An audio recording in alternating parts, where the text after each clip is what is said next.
It's recording.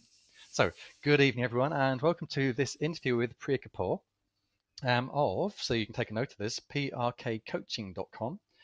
So if, as we go through this, you get truly inspired by what Priya does and you want to find out more about her, then absolutely go to her website. Um, this is part of what we call the On the Couch series of webinars, in which we explore the work and the business and thoughts of successful coaches. And what we're really looking to do here for you guys is a number of things. One is to look at how they built the business, but also how they work with clients to get a real sense of the variation, I guess you could say, in how coaches are working. Because one of the things we're very passionate about here at Animas is that coaching isn't a process-driven affair anymore. Once upon a time, maybe 10, 20 years ago, it was all about the grow model and so on. It's a very process-driven affair.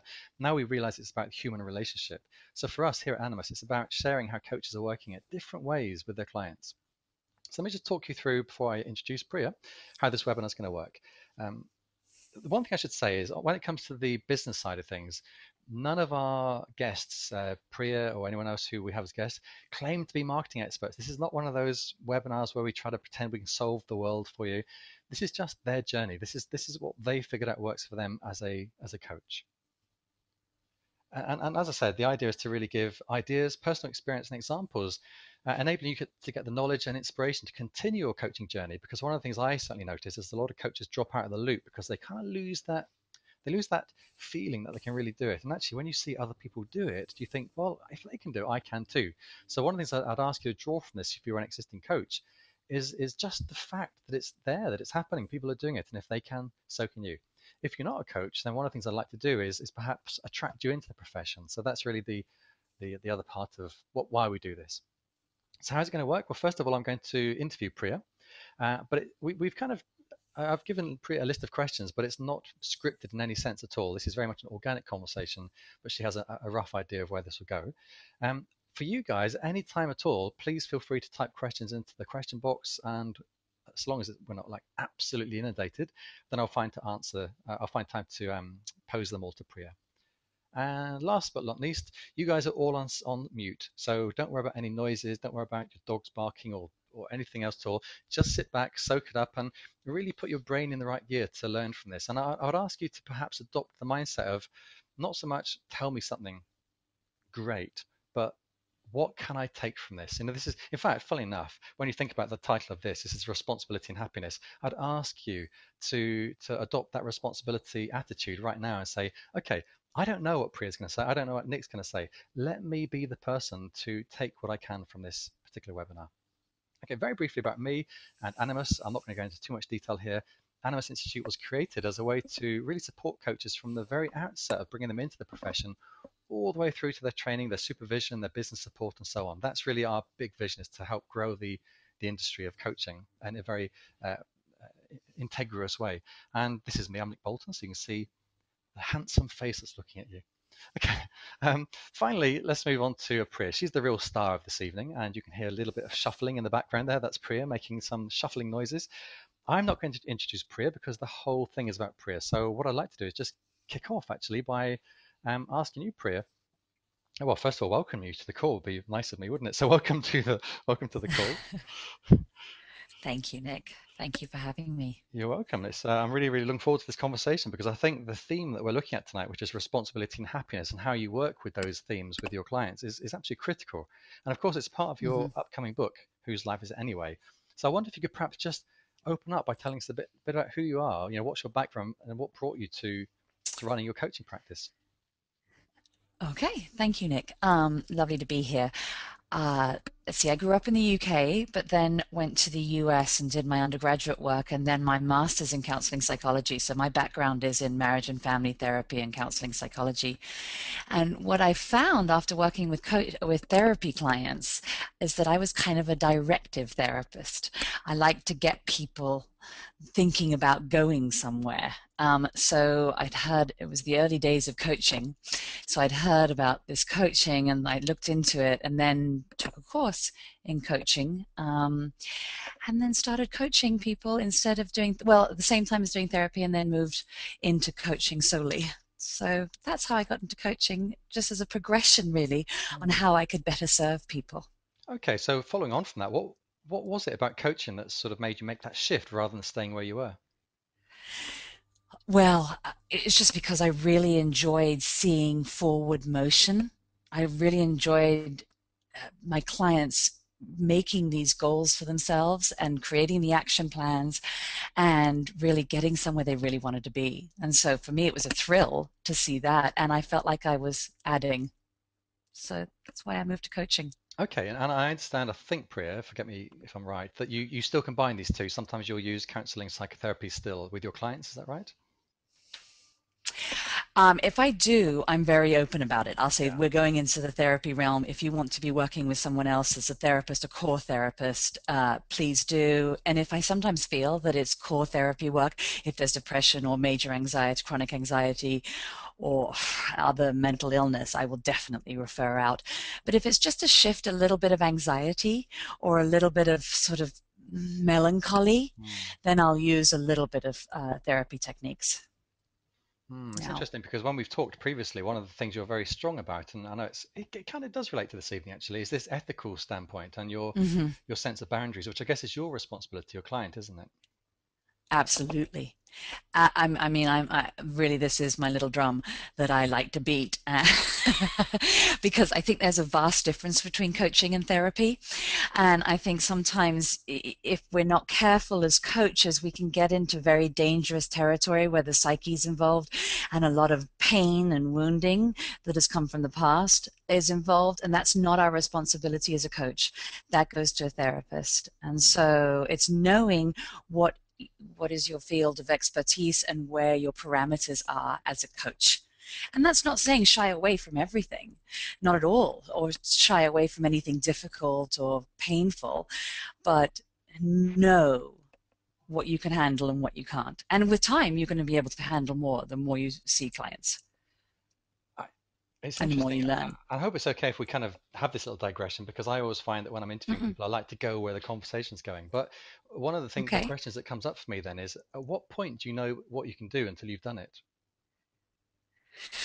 Well, I would say in the beginning, and see, this is the issue of with early coaches, new coaches. I mean, I was lucky to have a 3-year master's. Oh, I am lucky to have a 3-year master's in counseling psychology. And so I was prepared for some when that sort of hairy stuff comes up.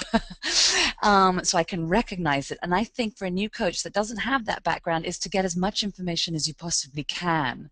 Read some psych books, read some coaching books that have a psych component to it, because there are books out there to train coaches or to work as a coach, but that'll have some of these issues that you're going to see more often and how to deal with it as a coach rather than as a therapist. And if you're uncomfortable, if something is making you uncomfortable and you think, whoa, this is bigger than me, it probably is. And that's your sign. And I will also say is have a cadre, sort of have a group of therapists that you trust or other coaches that work within that expertise. For instance, I don't work with a lot of people with eating disorders. It's not within my field of expertise, but I do work a lot with people with chronic illness or taking care of older adults. And so I will refer people that say they're coming with a sort of eating disorder or something to someone else. And then those coaches will refer to me if they're working with chronic illness or older adults. Yeah, yeah. Okay, great. So So have a team, have a have a team team, in but also place. listen to your intuition in a sense, listen to what Hmm. your gut is saying. Absolutely, Mm, because your body will tell you, your gut will tell you, and you can distinguish between it being fear that I'm not good enough or mm. fear that whoa, this is outside of my realm. Interesting. Okay. And I guess we're going to talk about responsibility and happiness, but I guess the same goes for clients when they're beginning to look at their comfort zone and what they're responsible for and what they can do. So, given you've got this amazing new book coming out soon, I wonder if you can tell us a little bit about. Well, I'm guessing it's amazing. I haven't read Well, it. thank you. Gut feel. Um, when we Go think with about it. responsibility and happiness, what does responsibility mean to you? Well, to me, I mean, responsibility is that we are in charge of everything we think, do, and feel, regardless of what's going on around us or what other people are doing around us or saying to us. Yes, people can say hurtful things and do hurtful things, and some people have been through horrendous trauma. And, most people have been through some sort of issues growing up. But the bottom line is that we are responsible for how we react to everything, because whose life is it anyway? And the buck stops with us. And I'm really, I work a lot with my clients about that, with that, because some of them will say, well, but she did this and he did that. And I'm like, yeah, they might have, but what responsibility are you going to take in this situation? What are you going to do for your life? How are you going to get yourself away from what other people are saying to you and take responsibility for the path that you're going to take? So Mm. that's what responsibility is: personal responsibility, being personally responsible for everything we think, do, and feel. One of the things I'd like to look at this evening with you is how you do that with your clients and how you maintain that rapport whilst confronting them with it. But if we keep at the sort of philosophical level for a second, it's Mm-hmm. interesting, isn't it, how responsibility tends to be quite a negative word. You tend to think responsibility, oh my goodness, it's heavy and it weighs you down, and oh, this burden I carry. When we talk, it's interesting how you talk about this idea that you like to not use that word too much because of the connotations it has. And I wonder if you could perhaps give me your thoughts on why it's developed that meaning. Okay. I feel that the word personal responsibility, there's if I did a when I started writing the book, I started doing a search on what books are sort of talking about personal responsibility, and really it is a dirty word. People feel that it's when I say to a client, you're going to have to take personal responsibility for that, initially their back might go up a little bit, like, I do take personal responsibility, but I don't mean it that way. I mean it as a conduit to freedom. When you take personal responsibility, when you start taking control of what you think, feel, and do, when it's all about how you can add to your life and ultimately add to other people's life in a responsible way, it really is the beginning of freedom. Freedom for your life. You get to choose. So that's kind of how I start with clients with it. It's what role do you have and what do you have control over? And when people feel in control of their lives, they do have a much more sense of freedom. And that's what the aim is. That's very interesting, isn't it? Because I So guess I guess what comes up for me is the word blame when we think about the negative side of it. If you say you're responsible, you could also say, well, you're blaming me, or I'm blaming myself for this. And yet, actually, blame is simply a judgment attached to that ownership, isn't it? It's a way of saying, look, I own this, but it's a bad thing. yeah. How do you put? Um, Yeah, sorry. okay, no, I was just trying to understand what you were saying there about what's a bad thing? Well, if you think about the You were word saying, blame, it's like you're owning hmm it. You're yeah, if I say I blame myself for this, you're owning it, but in a way that's negative rather than, oh, I own it okay, and I can yeah, no, change it. blame. Right, no, definitely blame is a negative thing. Blame is being hard on Mm, yourself. Blame is saying it's your fault. And taking personal responsibility is not saying it's your fault. sure. Taking personal responsibility is saying, this is how I played into this, and this is by gaining this experience, by understanding what part I had to play, this is how I can change the next time I do something, or this Mm, is how I can change how I go forward. So it's actually taking on the experience rather than blaming yourself. Blame, this might, could, would, should is a dirty word in my office. should never use it. so I'll catch people on that. And generally the clients that I do have when they're coming in, uh, they are very down on themselves and they are blaming Yeah, themselves about yeah, things, but they're also blaming other people because they yeah. feel boxed into a situation. And taking personal responsibility frees you from that box. Absolutely. By the way, just so you know, I completely agree with you. I guess what I'm trying to think through here is how you unpick that connection people have made between personal responsibility and blame, because in a sense they come together in some hideous little package sometimes, don't they? And it's They do. mm, And as Louise Hay says, awareness is 50% of growth. mm, So I work a lot with clients on this negative self-talk. That blame comes up a lot in negative self-talk. So catching themselves when they start talking about themselves negatively would be the first way I would do that. So they get the awareness about what's negative self-talk and positive self-talk. And the taking responsibility goes into the positive self-talk camp, sure. and blame goes into the negative self-talk camp. So it's really actually making a list. sometimes of all the negative Mm. self-talk that you've experienced through the day and switching it to a positive. And I literally do that with clients sometimes. Write the list. What are the things that you always say to yourself that are negative? How can you put that into a positive? What can you take responsibility for when you switch that into a positive? Mm. I wonder if I could stop at this point, Priya, and just Yeah. ask the guys on the call intuitively, and please be honest. Don't try to impress us with your wonderful positive psychology. um, Intuitively, when we say personal responsibility, what comes up for you? Just maybe write a word or two. I'm just interested to see what you guys think when we say personal responsibility. Just maybe write one or two words that just go straight into your head right now. Let's have a look. What's coming up? I'm in control, ownership, obligation. Thank you. It's good to see, Mm, ownership, yeah. not a victim, owning my own power. Yeah. Okay, positive directions. Great. Interesting about the Great. obligation. So, is that something that comes up for you actually? We've got commitment or commitment. Is um this word, the person that's put commitment, is that a good thing or a bad thing? Because commitment is a bit like responsibility, isn't it? It can be a double-edged sword in people's minds. So, what does commitment mean to you? The person who wrote that. Freedom, empowerment, fantastic. Thanks, guys.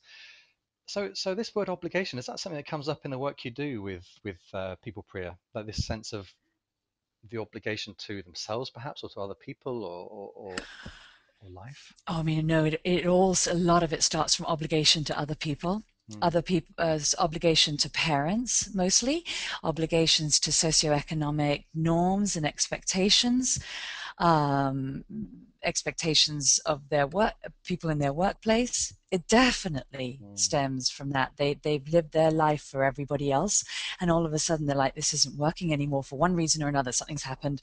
They've maybe got sick, or they've lost a job, or something's not working, and they're like, well, what happened here? But what with taking personal responsibility and understanding and having awareness around that, you start to see where you have given away your personal responsibility, your responsibility to yeah, yourself. yeah. And really, the chapter in the book is actually called "Give Yourself Permission to Take Back Your Life."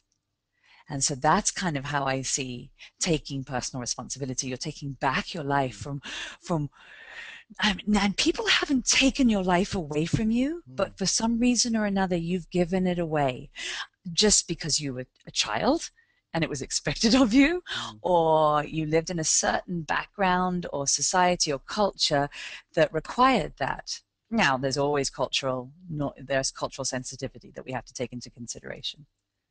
Yeah, no, that makes a lot of sense actually. What you're saying is this. I Mm-hmm. like the fact you're saying you give yourself permission. It's not permission to take back your life. It's No. you give yourself permission. There's a couple of Yeah. nice comments here. Just going to read them out quickly. Recognize where you went wrong, but forgive yourself. Yeah. And learn Yeah. lessons and move on. And also, I like this one, which says it also sucks sometimes. Yeah. Uh, uh, Absolutely. Yeah, absolutely. And that's what I write again. I write about in the book. You're allowed to have your feelings. mm, You're allowed to say this sucks. And I like that word. I use it a yeah, lot. yeah, And you're allowed to go to bed that night, but it's what you do the next day when you wake up, how you move forward. You're yeah. allowed to have your feelings, and then it's how you move forward. And that is the responsibility. Yes, I feel bad. This didn't work the way I wanted to. Go to sleep, wake up the next day, and how do you move forward from gaining? Someone just said something about learning from Mm. experiences. So you learn from that and move forward. And So only you can do that. absolutely. So, Well, no, not at all. When we think about responsibility and happiness, I think you've made the mm-hmm. connection really, really clearly. But in that case, what does a happy life look to you? Not in terms of detail, like what car you drive, but what does a happy life mean in that sense? For me, or for people, or what I feel a happy life in general. A happy life in general, like a high chunk, if you Okay. like. Well, what I would see from my clients, what they think is a happy life is a life that they're living authentically Mm, and they're doing what is true to them, and they are working with their own parameters and working in joy, and they are around people that support them and lift them, and that they do the same for the other people. So for their partners or for their family, they're part of a community, but still being an individual and still living authentically within themselves. So. Nice. Okay. And by the way, guys, just so as you're on the call, if you've got any comments or questions as we go through, feel free just to throw them in. You don't need to wait for my invitation. So feel free, if you've got any comments at this point or any questions, just feel free to drop them in. But on that note, what I'd like to do is look at your Hmm. client work, because pretty much everyone on this call, I don't know every single person, but I know a lot, are operating coaches. They're out there working. And I know that Okay. one thing that'll be going through their mind is, well, that's all very well, but how do we help a client take that responsibility? So I wonder if you could talk through, what you do in order to help a client accept that. Well, initially, again, as I've said, it's gaining awareness around the patterns of behavior that they already have that are not serving them. So it's recognizing what's not serving them. And then at the same time, going into what they want for their life. What is their big goal? What are their what are the things that they want? And so they have something to look to, and they have something to be responsible, exterior to themselves, weirdly, to be responsible for. And if they want their life to go a certain way, they can look at that, and then there's a reason that they should take personal responsibility because they've got somewhere to go. So Yes, yeah. that's the way so it's a double-edged sort of, it's a two-pronged offensive. One of them is to gain awareness of what's not working for them, Hmm. and the other one is looking at where they can go. And then how do you bridge that? How do you get from one to the other? And then doing the action around that. Now I'm guessing in a parallel universe, Priya, where everything just goes swimmingly well, you would say, what's holding you back? And they tell you, and you say, what do you want? And they tell you, and then they go, this is how I'm going to connect the thing. What actually happens? How do you help them recognize what they truly want? Because a lot of people don't even know that, do they?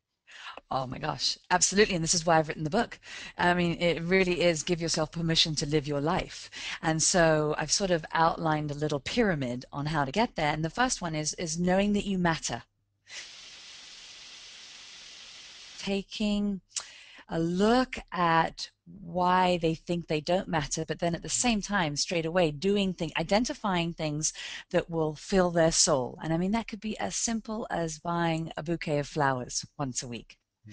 But it's taking these little things that they would normally do for other people to show that they cared about other people to do for themselves. And that's identifying that. So that would be the first step. The next step would be to identify what their values are. And so what's important to them. And then I go on from there, and it adds in there, it's how to take back your life, and what do you want to take back. Hmm. So it's all comes back to what value are you, why do you matter, why should you be doing this. And so that's the way. And also how other people factor into your life, who's believed in you in the past. So it's taking a little inventory of the people that have believed in you, that believe that you matter. And so That's it's nice. building. So it's kind of Hmm. it's kind I of rebuilding confidence in a sense. Rebuild, not hmm sorry, not rebuilding confidence, rebuilding self value. Self-esteem Yeah, yeah. and self-worth more than anything else. You believe that you matter. And then a lot of other things become a lot easier because it's just, and looking at as much value as you put on other people. Sometimes you value your teacher or your minister or your mother more than yourself because you look up to them. So it's switching that. And so you start looking up to yourself because you've got things to say. You, You've got things to add to life. you mentioned that it was a pyramid, and I just want to get sort of, because it might be the guys on the call are thinking, give me that pyramid. I can imagine, framing it. So got knowing you matter, the values, and then what Uh-huh. matter, then what matters to You know you. what? Hmm. This is really rather embarrassing right now It's go on. because no, it's in the book, and I have been working on this for a year, but boy, can I not delineate it. So I'm going to open it up. But basically, the bottom one is I've called it the hierarchy of permission. Hmm. And so, and you don't have to move through it at each level. So you don't have to do one level, and then when you graduate from that one, go to the next one. But pick and choose the levels that you like. And so, if you'll bear with me, I'm being very honest here. That So the first one is give yourself permission to know you matter. Hmm. The next one is give yourself permission to take back your life. Okay. And then the next one is give yourself, is the values one. So give yourself permission to know what you care about. Yeah. And then give yourself permission to be happy. And we come back to that because so many people, I think, sometimes don't give themselves permission to be happy because they think it's uncool. Mm. And then give yourself permission to be brave, which is the fear aspect. Mm. And then I talk about healthy relationships and how to have healthy relationships and how to interact with other people, and then how to dream big at the same time as I've just talked about working with other people and understanding where other people have really helped you out. It sounds a little bit, and whether it's conscious or not, I don't know, but it sounds a little bit like a appreciative inquiry. Does it draw from that school of thought? No, Okay. I don't. I mean, here I am going to be very, No, because that's I come okay. from a site, I don't know I'm a appreciative coaching inquiry. nerd, Priya. Don't worry. Okay, I know. And I think I'm a therapy nerd in a lot of respects, and so I just come up with so, No, that makes sense. I've but got a couple of great questions here, and I'm just mhm. gonna, in fact, because I'm a coaching nerd, they're the kind of things I was going to ask you. But the first one is, Okay, great. when you work with clients, do you point out in some way the locus of control? In other words, do Yeah, you help them? You do. Okay, so tell me about that. yeah. How do you do that without it being like you're telling them how to live? Or I draw the circles on a piece of paper, and I say, okay, what do you have no control over? I'll start there. Okay. And then what can you influence? And I let them write inside the circles what they can control, what they can influence, and what they have no control over. Hmm. So I let them identify. I explain the theory and then let them work on it. I see. And then Okay. I might question some things. Sometimes people say, well, I have control over how this person does this. I'm like, really? And then we might go Mm. into it. And then I let them get to the point of, well, no, actually, I can only influence that. And really, I actually can't even do that. So that's interesting. Some people take responsibility for things they're actually not responsible for, in Oh, a sense. sure. Yeah, of course. Yeah. So then, in a way, it's almost like Yeah. taking the responsibility away to some Yeah. degree. Well, but that's responsibility, that's exterior Sure. No, responsibility rather than personal responsibility. yeah. Because I'm all about working with clients within their own realm of expectations or control, or it's all about them. Mm. Even though it's not in the outside world, but we'll get to that because generally the people that I get as clients, it's not all about them when they come in. It's all about what other people have done or what other people are making them do or why they can't get ahead because of other people. Yeah. So whilst we're still on your client work, are you able to talk us through like a kind of a case study of the kind of client you might work with and maybe the journey you take with them? Maybe like a Hmm. specific example, perhaps. Okay, I should so have I prepared you work for this, sorry. yeah, that's okay. Good thing I've been writing about it.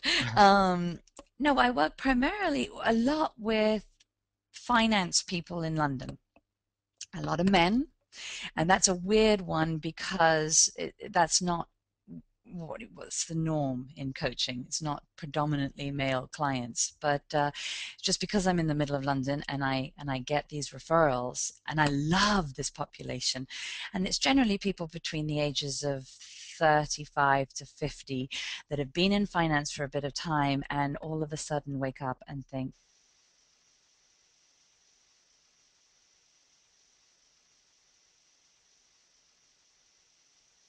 Oh, you've gone completely quiet, Priya. Are you there? Or the Nick, Yes, hello there. I am here. Are you there? Yes, yeah, yeah, I'm here. No, the lights just all went out in the building, so I didn't know Oh, if oh, at suddenly the least Wi-Fi went down. at least it reconnected you. That's good. Yeah, okay, Because good. what you said was they think and then it went quiet. I thought perhaps they're very mindful people. No, no, they all of a sudden feel like, what am I doing here? This is not what I thought I was going to be doing. And even if it was what I was going to be doing, I'm not really happy. But I don't know how to get out of it. And I have so many people that depend on me. So that's the type of client I get. And some of them are at their wits' end where they go, well, I'm leaving tomorrow.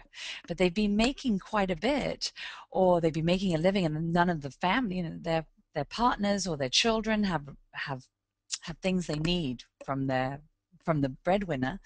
And so, but they can't take it anymore. So they said, right, I'm out. And I'm like, no, no, no, let's not get out straight away. Let's find things. Let's really explore why you don't like this work, but more to the point, why you did like this work in the beginning and what things are important to you and that you want to focus on. And so that's what I'll do mostly with my clients is that, to change their mindset around what's going on at work. And if they have communication issues with some Okay. of their superiors or coworkers, to work on that. And that a lot of the times is personal responsibility work. What role are you playing in this Mm. communication and in this team? And what can you do to influence other people? Okay. So does that help a little? Is that what you were looking for? Yeah, absolutely. It gives us a sense of who you're working with and the kind of Yeah, the initial issues. I hope it's okay to keep throwing these questions at you. I've got somebody that's fine. asking if you've got a client who is unconsciously negating their own needs. In what way? Well, mind you, I guess we usually unconsciously do it. In what way could you bring it into their consciousness, bearing in mind that we're not therapists and we're not supposed to give advice? So, what would be your thoughts on that? Well, unconsciously negating their own needs. I think a lot of people do, that's where most of my clients are in the beginning. Mm, They think that something needs to change on the exterior for them to be happy. So in the beginning, I will say I will work with them on where they are not supporting themselves. So, and that takes a bit of explaining. I'll never give advice, but I'll explain what the population, the general population would see as taking care of yourself, or maybe direct them towards some of the literature that's out there, or I'll ask them how they take care of other people, what they do to take care of other people. And so that takes them out of themselves a little bit and start recognizing what care looks like. And then I say, now turn it back on you. What could you do to take care of yourself? So that's how I would start that. okay. And then they would start to say, wow, I didn't realize I did that, or I didn't do that. More to the point. And Yeah. then it actually happens really quickly. They get on a roll. They think, well, if I do that for someone else, why wouldn't I do it for myself? Yeah. And then they start thinking all these great things they could do for themselves, and they get quite excited. Because all of a sudden you've opened up a world of Hmm. possibilities. Well, I've given them permission. Hmm. And that's the thing. I'll give people permission to a point, and then I'll say, okay, now my job is done. Now it's up to you to figure out what it is. You have to give yourself permission to take care of yourself, Hmm. or to think about what even might be taking care of it, what taking care of yourself looks like. Absolutely. There's a comment here from Maria, I think, just saying that it sounds like you're building resilience. But does that feel, because obviously from the psychotherapy world, I'm sure you're familiar with that term. Does that feel like something Hmm. that is part of what you do? Isn't that interesting? Um, I have this notion that resilience is inherent.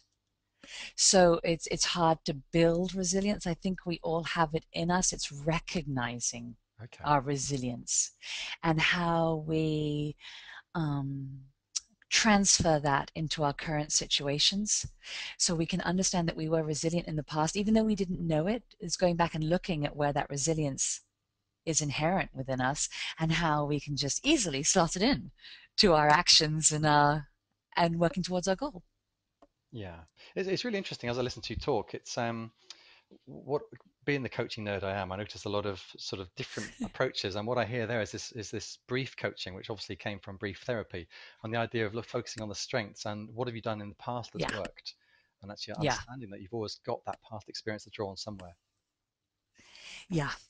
No, I wholeheartedly believe that, because otherwise, how are people going to believe in themselves if they can't see where it's come from in the past? And that's a really good benchmark, to see where it's come from in the past. And then, okay, I can build on that instead of having to learn new skills. Sometimes we do have to learn new skills again, but I think it's easier to not reinvent the wheel if we already have the blueprints within us. Yeah, yeah. And one other thing I'd like to add actually to the person that asked the question, who was it? Let me, sorry, Hmm. I've forgotten who asked the question. Anyway, um, about how you surface unconscious beliefs. And I was having this chat with somebody a couple of days ago, and one of my points I made is actually if you ask somebody what their belief is, they very rarely know, or they would deny that Hmm. they had this belief. The best place to see a belief in terms of raising it from the unconscious to the conscious is either in the behaviors or the results they get. And once you Hmm. start to look at those two, this is just my perspective, but once you look at those Yeah, two, you start to see, well, what must have been going on for that to happen? So for right. I'm really sorry, guys, I've forgotten who asked that question, but that's certainly a good way to start. Look at what they're producing in the world, both in terms of behavior and results. Exactly. And I in a way I call that reality checking. Mm, So it's what's the truth? What have you been able to achieve? What was your mindset around that at the time? yes. Um, Yeah. sometimes, Priya, I'm so sorry. It sounds like I drift off, but I don't at all. What happens is No, no, I'm trying to read comments as I don't go. worry. Being a No, bloke, we no. can only do one thing at once, you know that. So I'm just gonna. No comment. I just want to move on now. If it, actually, let's just see. Are there any other sort of issues you'd like to bring up around your client work in terms of the sort of the process of the work you do rather than the business that sits behind it? Well, I think, there's a lot of coaches on this call. Coaching is um, I feel such a privilege to work with people sometimes at quite vulnerable stages. Mm, And I think this profession it's interesting because there's a lot of negativity associated with coaching. And I think that comes from lack of knowledge or lack of understanding around the profession and the discipline. And there are some people that don't give us a good name, but there are many very good coaches out there. And really, when you get down to the nitty gritty, when I start talking to people at parties or whatever, and they go, "Oh, you're a coach," and they get down to the nitty gritty of understanding what a coach does, they say, "That is such an honorable profession. mm, You're making a difference in people's lives." And I think sometimes when we get the negativity that comes our way, or if people sort of dismiss us because we're self help or whatever, that never bothers me because I hold on to the fact that I'm making a difference in the lives of the people that choose to come to me, and it's a real privilege to be with them. And so I just that's how what I hold on to when I work with my clients, that yeah. this is not a given. This is a privilege, an honor, and a huge responsibility. And so I'm going to show up to the best of my ability. That's really interesting. I like this idea of showing up to the best of your ability. It's so easy, isn't it, to start to get a little bit blasé about what we do, but actually, when you show up and you're fully present for that client, Yeah. that's the place to be. I mean, you have to be fully, I think it's so important to be fully present. And I must say that I think that might be something that I was taught that was really ingrained into me as a therapist, Mm, being fully present. And that may be, that's an avenue that I, we would, yeah, in my coaching course, because I did a good coaching course, we were talked about being present, but I think that there can be some work around that yeah. with everybody. That can be one of the tools of coaching, one of the fundamental tools of coaching. Yes, absolutely. I agree with you. Mm. I'm going to read out one more question actually, because I think it's quite a Hmm. powerful one and quite important. Am I right in thinking actually, Priya, that you worked with disabled children at the start of your career, or am I right in thinking that? No, I worked in neurology, Ah, but adults, older oh, adults. adults. Okay. I'm a marriage and family therapist, but that was another thing. I didn't like working with children, and there's a lot of people that do it much better than I do. So that's outside of my field of expertise, and I know that. My competency, that's outside of my competency working with children. Well, that's okay I then, don't because want you to can do it, answer this and I'm question with aplomb, knowing that it doesn't matter what you say. Which, so I okay. got there's a lady who I know is a head teacher of a school for disabled children, and she says I work with parents of Uh-huh. disabled children. They are often Yeah. guilt-ridden and unable to give themselves permission to be happy. They often move from problem Yeah. to problem, creating a new problem once they've solved one. Getting them to accept that they're allowed Yeah. to let go and be happy is so difficult. So I know, I Mm. appreciate, but interested in your thoughts. That's really tough because I mean, I'm not, I'm moving it a little bit because I used to work with caregivers, carers of people with chronic illness. And that's the same sort of thing. Carers are the most stressed and guilt-ridden and depressed a lot of the time people, and they are the underserved as well. Mm, So it's really coming back to getting them to a place where they understand that they matter as well. So I use an analogy a lot, and in the book, of the when you're on a plane, you get the oxygen, yeah. the air, what they, the attendants. Hopefully you don't. No, no, Okay.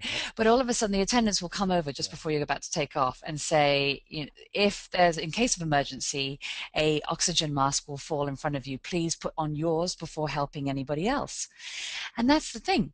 if a mother or father doesn't put theirs on first and tries to put their child's on without having oxygen themselves, they both could die. I mean, that's the reality of it. And so that's what I work with carers. And it could be, this could be a way to get in touch with some of the parents to say, if you don't take care of yourself and get rid of the guilt or the barriers that are not allowing you to connect with your child, then you're both going to suffer. So Yeah, it's tough though. sure. It's tough, but as soon as they start taking care of themselves, they're going to be able to take care of their child even more. And guilt is one of those really insidious emotions and feelings that just eat away and don't allow you to even think that you can put on your oxygen mask first. And so So, it's working so going with the right back to guilt. the start of our conversation, is that more the scope of therapy rather than coaching, would you say? I think so. Okay. I, gosh, interesting.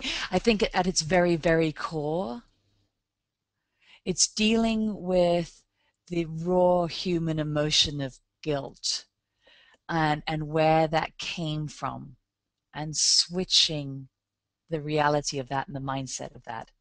And that can happen, but I would say, be careful because all of a sudden their feelings of guilt could get exponential. And then that's a tough place to be in as a coach Hmm. when they Okay. start really going down that black hole of guilt. So it's about knowing your boundaries again, isn't it? Yeah, Okay, I'm going to move yeah. on just because of time. But thank you very much, Robert, for a little smiley face. I'm not sure what that's for, but that's always pleasant to receive. um, so let's take a look But at. I will say, Oh, but can I sorry. just say one thing? I'm sorry. I will say though, I mean, they are lucky to have her as a head teacher there because she cares about them. And that in and of itself, to tell them she cares about them and that she sees their pain and that she sees that they are human beings as well, may be the beginning of being able to jumpstart them starting to look at how they can take care of themselves. Hmm. So don't shy away from it completely. You don't have to give advice or do any or say anything, but you do anything, Just being but there. you can tell them that, yeah, that you're there. Yeah, great. Okay, so let's move on to, if it's okay, and there are a couple of Yeah. questions, but I'm conscious of time. So let's move on to part two, which is the business overview. And in this Mm-hmm. section, I want to look at how you got started. You know what? So there you were doing what you were doing, and you said, okay, I'm going to be a coach. You trained as a coach. What? And you I did. qualified. What Yep. were your first practical steps to get yourself started? Well, truthfully, was to get a dedicated phone line. I know this sounds Okay. pedantic, but it is the truth. It was to get a dedicated phone line so people could call me and no one else would pick up the phone because it was in the early days when, the cell phones weren't that great. Um, and to get a headset because in America we were trained to work over the phone. So, and then business cards. I'm like a fiend for business cards for some unknown reason because I like doing the design of it. So that made me feel like I was real. Hmm. Uh, and then I designed my own website, which was just a sort of a calling card. Okay. That's practically what I did. And so that was just to lay the foundation. And then I just told everybody what I was doing and gave sort of free sessions out to people that were friends of mine that could spread the word. Because this was even before the days of Facebook When was this, when I by the way? I started. should have established that. When did you start your coaching? Well, in 2006. Okay, yes, it was just. So, Yeah. yeah, there was a little bit of Facebook, but no one was using it the way people do now. They certainly weren't using Twitter, and it was all word of mouth. It was different for sure. It was being on registries and directories. Yeah, yeah. So it sounds like a lot of it was actually just pure personal contact, and actually, if you like, this sounds like a negative word, but mining your contact list for how you could leverage from them into new places. Yeah, and it would just be talking to people, and it still is, I've got to say, is talking to anybody that comes across and asks you what you do. And instead of, you know, instead of saying this is what I do and then moving on, it said this is what I do and this is what it is. And so they may not come with me, but they may go with someone else. And it's just educating people about the industry of coaching and how it can benefit them. So it's being positive. That's what I found. I mean, I have got, I have, my first client actually, weirdly, was a waiter at a restaurant in Los Angeles, and he was wanting to sort of jumpstart his acting career, and Mm, he was my waiter, and I said, "I'll work with you." Yeah, it's And interesting, you isn't know, it? he's been, yeah, People who are just around in your life at that point. yeah, yeah. That just they, you know, and I also have faith that the right people come in at the right time. They will find you, and you will find them At if the you're risk of open to it. at the risk of asking a stupid question, obviously you're going around living your life and therefore meeting people, but were you also going to specific places where you could begin to meet what you saw as potential clients? Do you know, that's interesting. And this may not be what everybody else's experience is, but it just happens to be in my demographic, maybe. But I did BNI, Oh yeah. and I did that for a year, and I've got to say I didn't get one client out of it.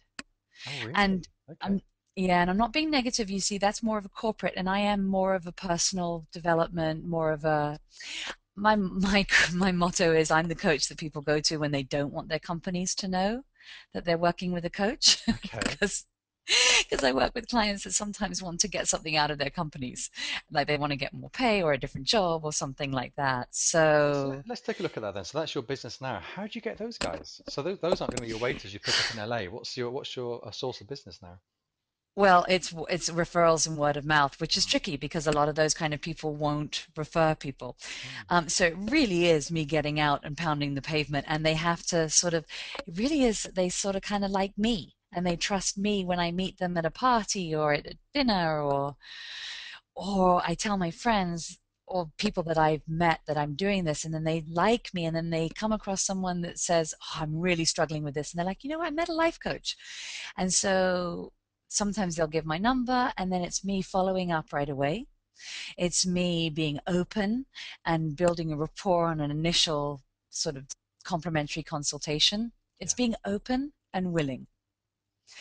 And I can tell pretty quickly as well whether this person is coachable or not, whether we have a good fit. I also won't work with someone I don't think is, you know, is right for me as well, Mm. because I won't ever be right for them. It sounds to me, listening to you, Priya, that your business model is really, really simple. It's just be out there meeting Yeah. people. Yeah. And you mentioned Facebook earlier. You said there wasn't even Facebook. That kind of seems to imply that Facebook does something for you now. Does social media do something, or is it more just a kind of like a sideline, really? Well, it's interesting because as I shift my model a little bit from hour in, hour out coaching to Okay. more webinars and seminars and workshops. I love workshops and I love group work. And I love individual coaching, but I think I have a feeling that things are kind of shifting away from individual coaching per se to group and workshops and getting more people involved. And that's where Facebook and Twitter and social media, even Pinterest, are going to start bringing out the people that really need this support. I see. And Okay.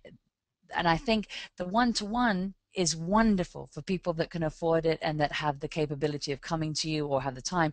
But I think there's also a lot of people on in the social media realm that we can, as coaches, we can help on a larger scale.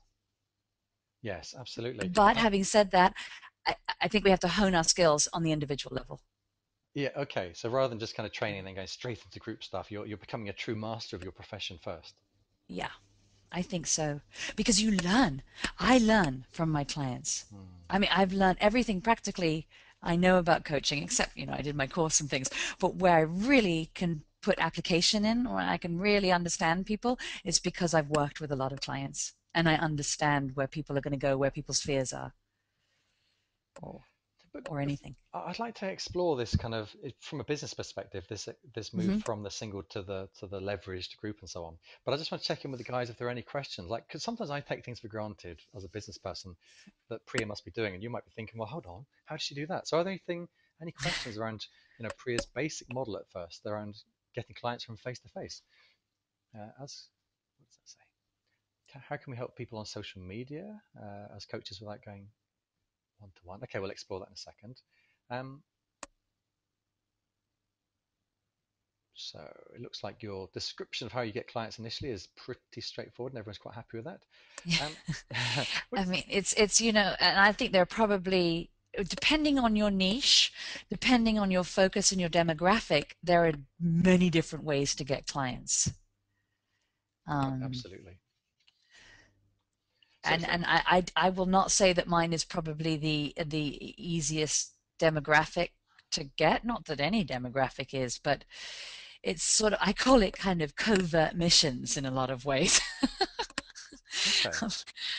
So you're going out on sort of top secret spies missions to find the right Well, clients. Do you have well, a big it's overcoat? positioning.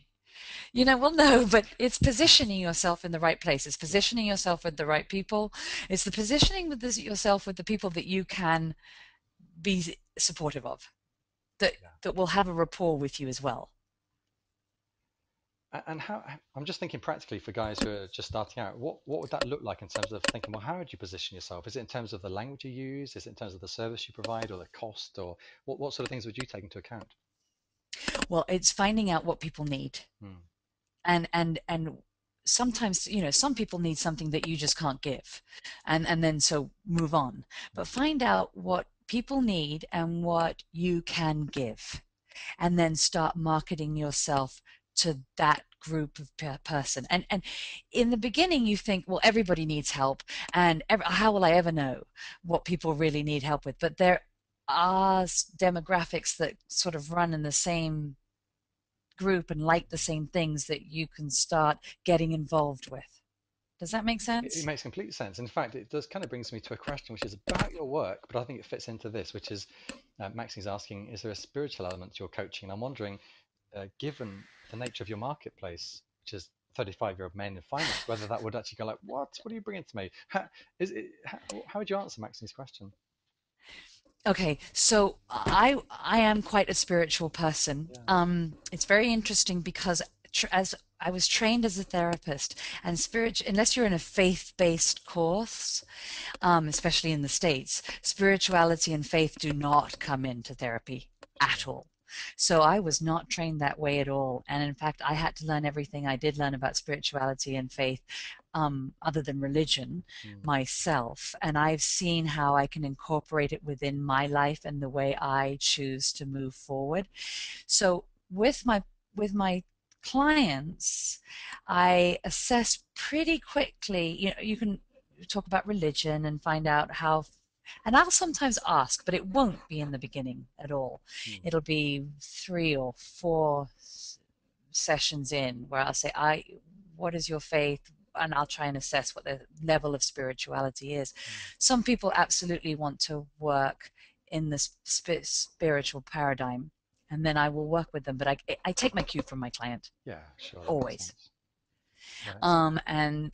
And sometimes though I'll like hide it. I know that sounds silly, but like when I talk about intention with people, I will talk about intention because that's an easier one to grasp, but maybe not jump into the law of attraction and Esther Hicks and things like that.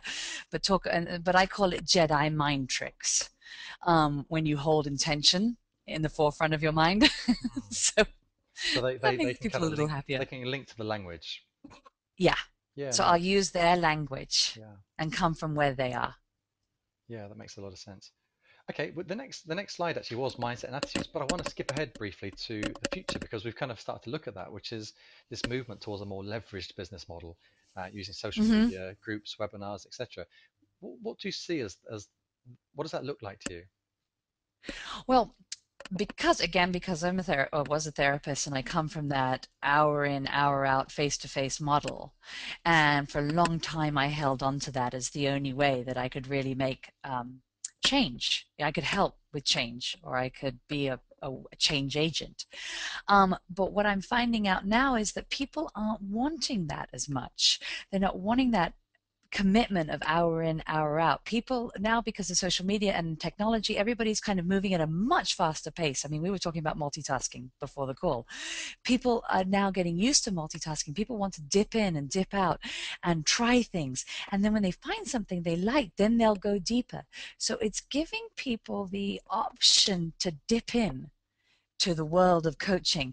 And if they identify with you and then they sort of think that they can see something and they want to work with you, then you build the rapport, then you go from there. But I think asking people to commit to 5 sessions or an hour face to face and travel across London or whatever is getting to be increasingly difficult. And so we have to change our model, I think, to a model that is there for the client, that's useful for a client. So do you see this as kind And of again, almost, meet them where they are. That's the number one rule of coaching. yes, yeah, absolutely. Sorry. And that's all right. Do you see this as kind of twofold then, in the sense that sometimes people come to the groups and webinars and that's their journey with you, but others, the ultimate journey is to do one-to-one with you, but they kind of go through this process of being part of something bigger and then coming into a more sort of rarefied atmosphere with you. Is that kind of your vision? Yeah, and I just think that that's one way of getting clients. I think that's one way of working with people is how it's like the pipeline. Some people like a pipeline of, group work or and they like doing webinars. They like being incognito. They like hiding out in the beginning because they just want to find out what's going on. And so it's giving them that. Some people want to just dive right in at the deep end, face to face, get it over with. 3 months, I'm done. So it's again giving giving options to your client Yeah. and how they're most comfortable coming into coaching.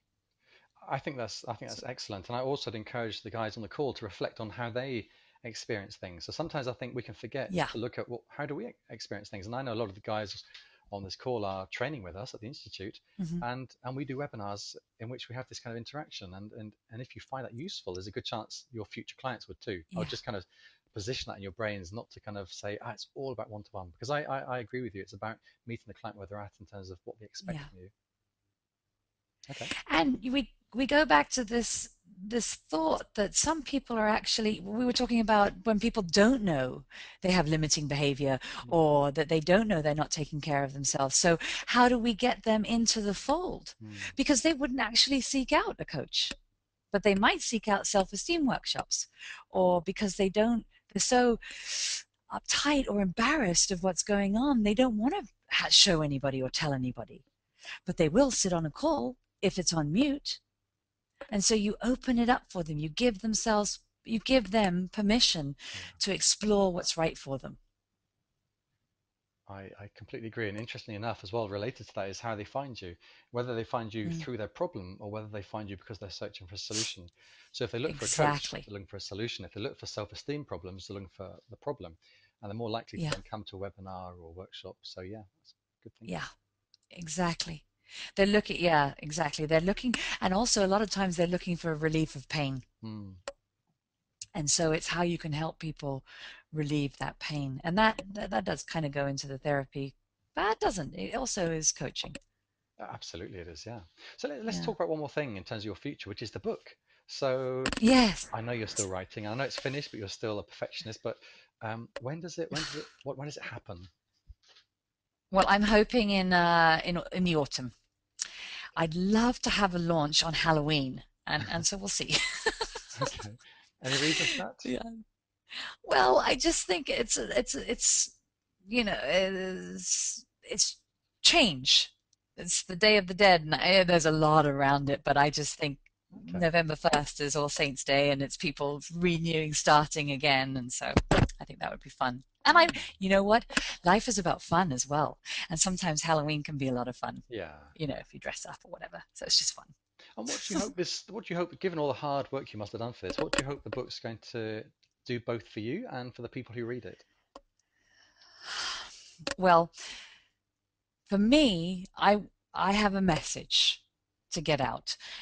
So if one person has an aha moment from reading the book and all of a sudden lives their own life for themselves and gives themselves permission to dream big and to really pursue their passions, that would be fantastic. What I would ideally like is for this message and my experience, and I've training and my experiences in life, that I'd really like to share that with people so they can take their own journey from there. I hate for people to reinvent the wheel. If I can give them some information that they can do with what they please. So I see it sort of as although I'm not telling anybody what to do, because I really think that's counterproductive to tell anybody what to do. But sometimes people can see it, someone else, they can see themselves in other people or their experiences, and it allows them to see that they're not alone in this world, Yeah. and that they can walk, we can all walk side by side with each other and help each other. So really that's what the book is about. It's about walking side by side with the reader in their journey of living their full and complete and whole life. And at the risk of sounding like a coach, how would you know you'd achieved that? What would be your measurement of that? You know, how would I know? I mean, I mean, I would like to say, it's it's been very interesting through my career as a coach and again, as a therapist. I'm very clear on boundaries. And I really do think my calling in life that I'm just a vessel. And so, for risk of sounding really out there, but that something in them works with something in me, and that I just am the vessel to communicate or feed back to them what I see is going on, but it's not the gospel. It's just, there you go. This is what I feel. What do you think about that? Um, I find it really hard when clients will say, you've done all the change, or you've helped me, because of you, I would not be where I am now. And that's really hard, because I'd say, you've done all the work. I'm only with you 1 hour a week. The rest of the day, 23 hours and 24 hours of every other day, you're on your own. You've done the work. So the only way I can find out if people are making change and doing what they want to do outside of a coaching session is if I get feedback from them. And if that comes, I will be thrilled to hear it and honored to be a part of their journey.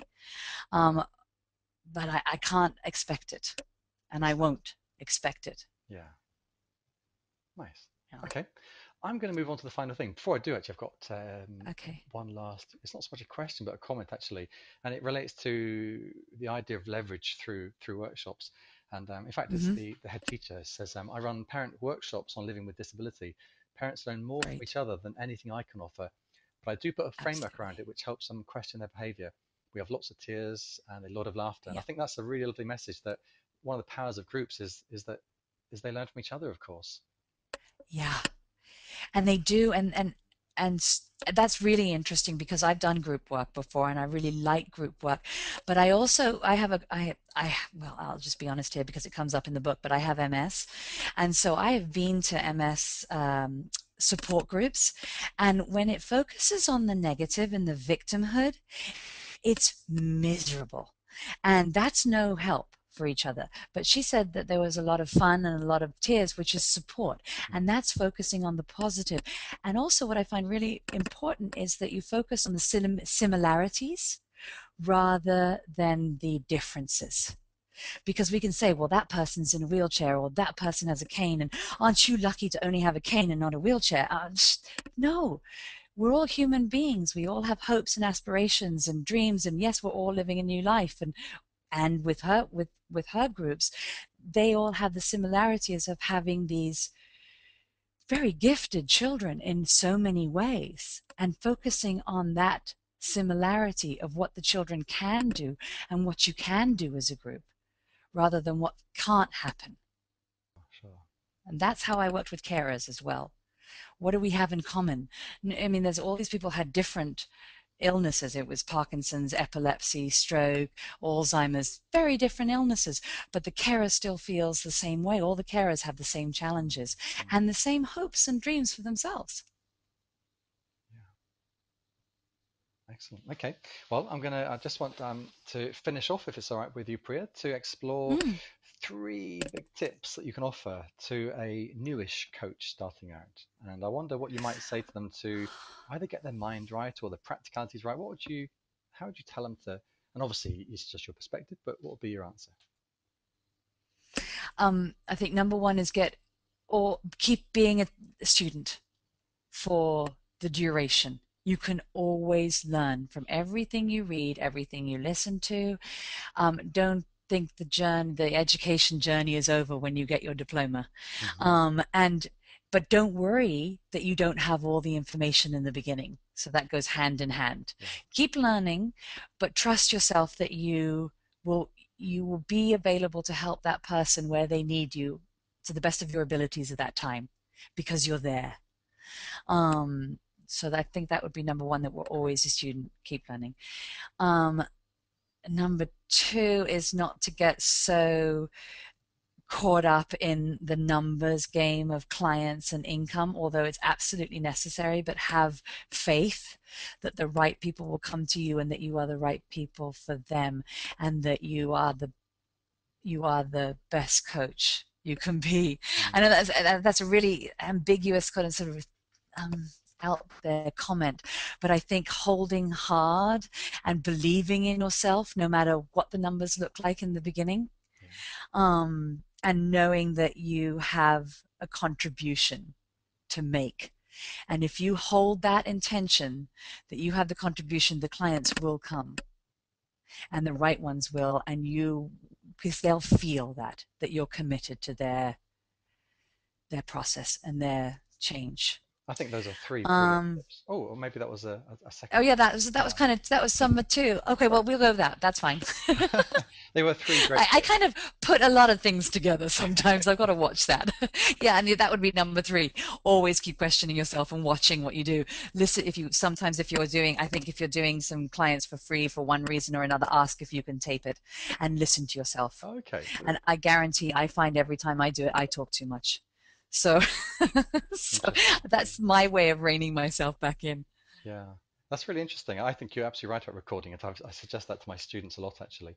Um, Hmm. Funny enough, the third tip I heard, and I just want to get this across in case anyone missed it. The one I heard and I thought was your third tip was believe that you have a contribution to make. I thought that Hmm. jumped out at me as being a separate point, but it seemed to me quite critical that you believe in yourself, that you have something to change, something to offer. Yeah. And I think that's a really hard one to get to. I think it's taken me years to get to that. And actually, that may come with experience of people coming back to you and saying, "Whoa, that was really helpful." It's very uncomfortable in the beginning. I was incredibly helpful, but I certainly don't think that I got all the answers now. But I do feel that I might be in the right place at the right time for some people, and that's important. Fantastic. Yeah, I So, but I think absolutely that agree. goes hand in hand with having faith in yourself. Yeah. Well, on that note, I have to thank you wholeheartedly, Priya. That was a really, I love that interview. Oh, As I always love these interviews, I get so much from talking to coaches who are out there doing it. So thank you for all your perspectives and your ideas. For the oh, my guys on the pleasure. call, if you're interested to know more about Priya, as you can see here, this is her website, www.prkcoaching.com. Are there any parting words you'd like to leave us with, Priya, before I close the webinar? Well, first of all, thank you very much for asking me to do this. I really love sharing experiences with other coaches. I think this is a very noble profession and industry. But I also am thankful to have the opportunity to share my thoughts on Yeah. the ethics side of it. So I will say it's so important to be an ethical coach and to be responsible, not only to yourself, but to your clients and to the industry as a whole, because that's the only way we're going to make sizable change in this world. And that's what we really are, change agents, and to take that really responsible, that responsibility on, but at the same time have fun, because this is our life and we get to have fun too, and we get to enjoy it, so it's not all so serious. Excellent. So, but thank you. This has been really a lot of fun. So thank you for the opportunity. And I'm absolutely open to talking to anybody. If you want to call me, my number's on my website, and you can email me. That's fine. Be happy to. Wonderful. Thank you, Priya. And just to let you guys know before you head off, actually, I haven't put the date on there. How stupid of me. Um, Mindfulness and Coaching is a webinar that's coming up on the 20, oh goodness me, 25th. That's a Thursday, 25th of July. That's with Gladina McMahon. And interesting enough, she's the chair of the Association of Coaching. So thinking about Priya's point about respecting the industry, Gladina's right at the forefront of creating and shaping the industry. So this should be a fascinating webinar on mindfulness and coaching, and I will be exploring with her the state of the industry too. And last but not least, before we go, if you're brand new to coaching, and I know most of you are already in training or you're coaches, but if you're brand new and you're thinking, I might be interested in coaching, we run a free discovery day at Animas. The next one's on Saturday, the 17th of August in London. If you'll be very welcome to come along to that. Just go to the website. There will be an email that follows this, which has the link. So again, thank you so much, Priya. And guys, thank you so much as well for your energy, your contributions, and for being here tonight, because I know it's a lovely, balmy night. You could have been out relaxing. So thank you very much. And good night, everyone. Good night. Thank you.